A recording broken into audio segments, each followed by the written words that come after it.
বাহুভেদে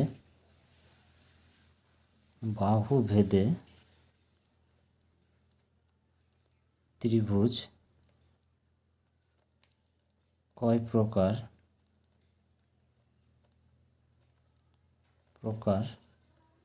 ও কি কি? আমাদের প্রশ্ন হচ্ছে আজকে বাহুভেদে ত্রিভুজ কয় প্রকার ও কি কি। তাহলে হচ্ছে আমরা বাহুভেদে ত্রিভুজ কয় প্রকার পাচ্ছি? 3 প্রকার, ঠিক আছে। তাহলে দেখো, বাহুভেদে ত্রিভুজ 3 প্রকার যথা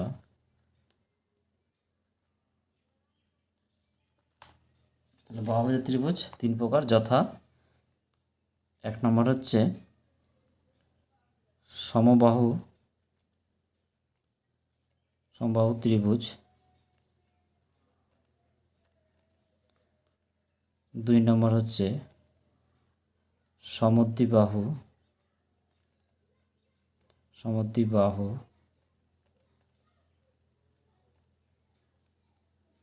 ত্রিভুজ, 3 নম্বর হচ্ছে বিষমবাহু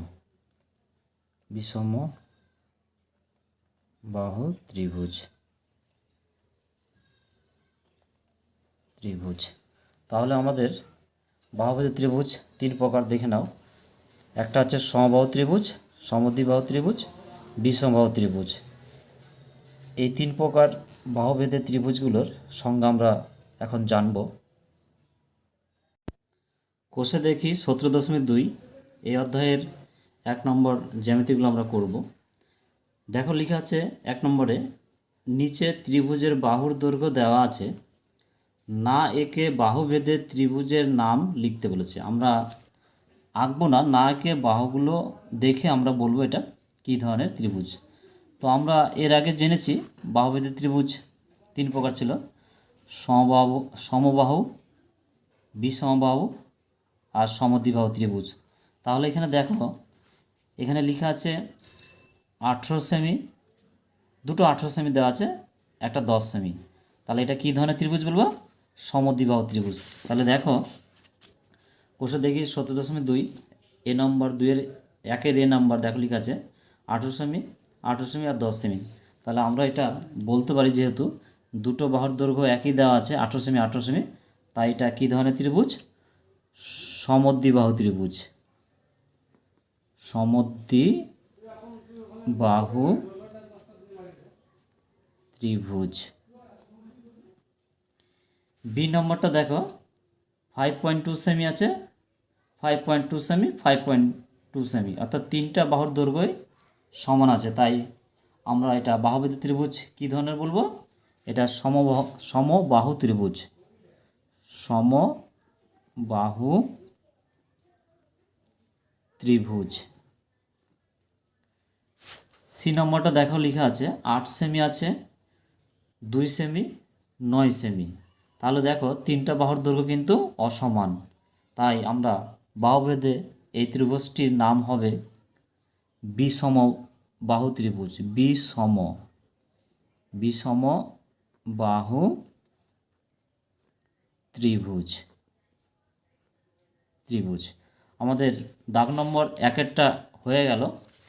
এবার 2 নম্বর বলেছে, দেখো প্রশ্নটা, নিচে ত্রিভুজের 3টি কোণের মাপ দেওয়া আছে, কোণ ভেদে ত্রিভুজগুলোর নাম লেখার চেষ্টা করি। তাহলে আমরা জানি কোণ ভেদে ত্রিভুজ 3 প্রকার ছিল, এর আগের ভিডিওতে দিয়েছি, তোমরা ভালো করে দেখে নিবা।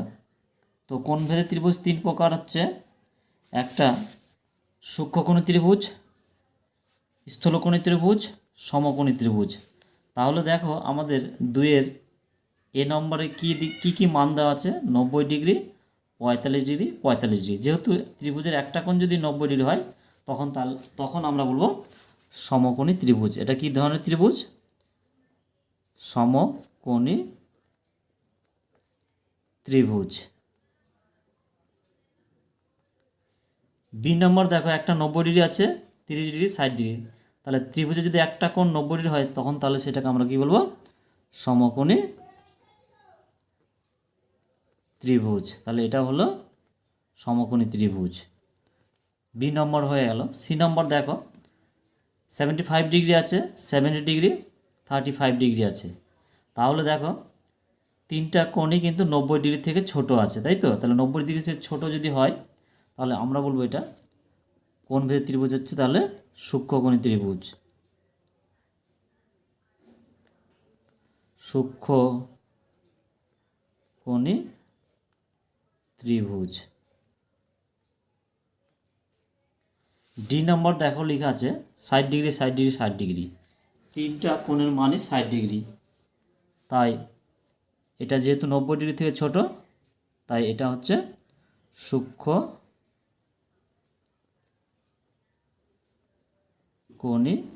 ত্রিভুজ।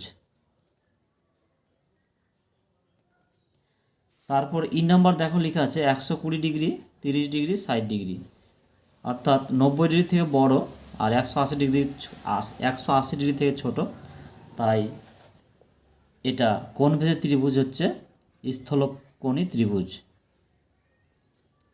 স্থূলকোণী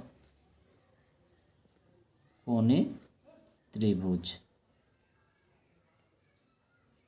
আমাদের দুয়ের অঙ্কগুলো হয়ে গেল। 3 নম্বর প্রশ্ন, এ, বি ও সি তিনটি অসমরেখ বিন্দু A B, BC O C এ যোগ করে নিচের প্রশ্নের উত্তর খুঁজি। তো এই প্রশ্নগুলোর উত্তর আমাদের জানার আগে আমাদেরকে জানতে হবে সমরেখ বিন্দু কাকে বলে এবং অসমরেখ বিন্দু কাকে বলে। তো দেখো 1 নম্বর সমরেখ বিন্দু। সমরেখ বিন্দু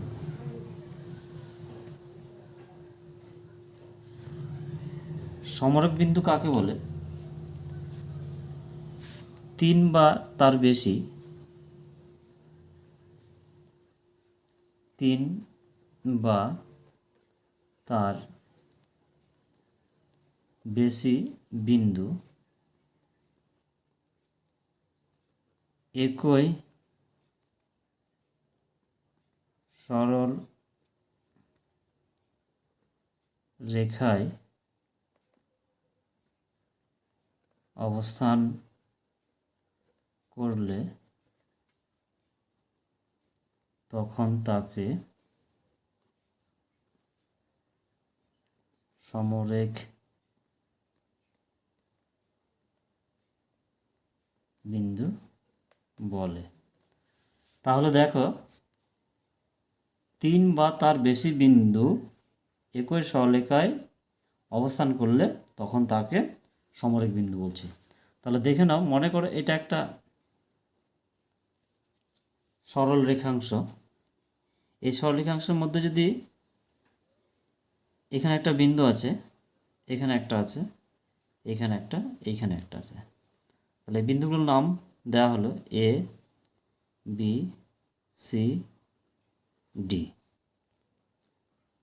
এই ধরনের সরলরেখাকে আমরা বলবো সমরেখ বিন্দু। তাহলে চিত্র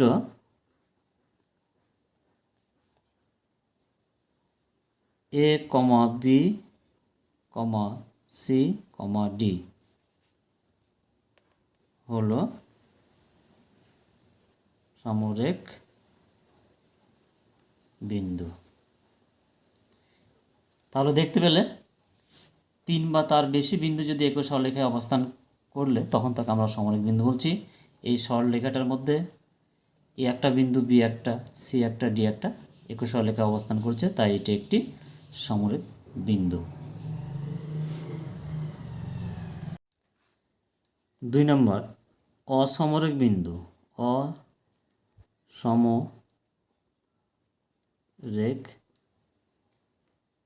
বিন্দু কাকে বলে? 3 বা তার বেশি বিন্দু, 3 বা তার বেশি বিন্দু একই সরল রেখায় অবস্থান করে না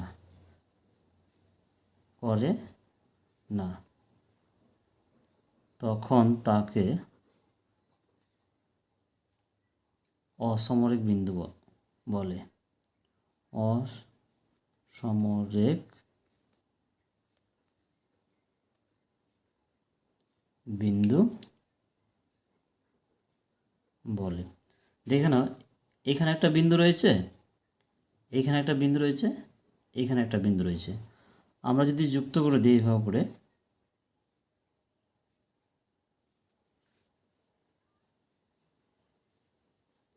এটা এ বি সি, তাহলে দেখো তিনটা বিন্দু একই সরলরেখায় অবস্থান করছে না, তাই একে আমরা বলবো অসমরেখ বিন্দু। তাহলে চিত্র এ কমা বি কমা সি হলো অসমরেখ বিন্দু। অসমরেখ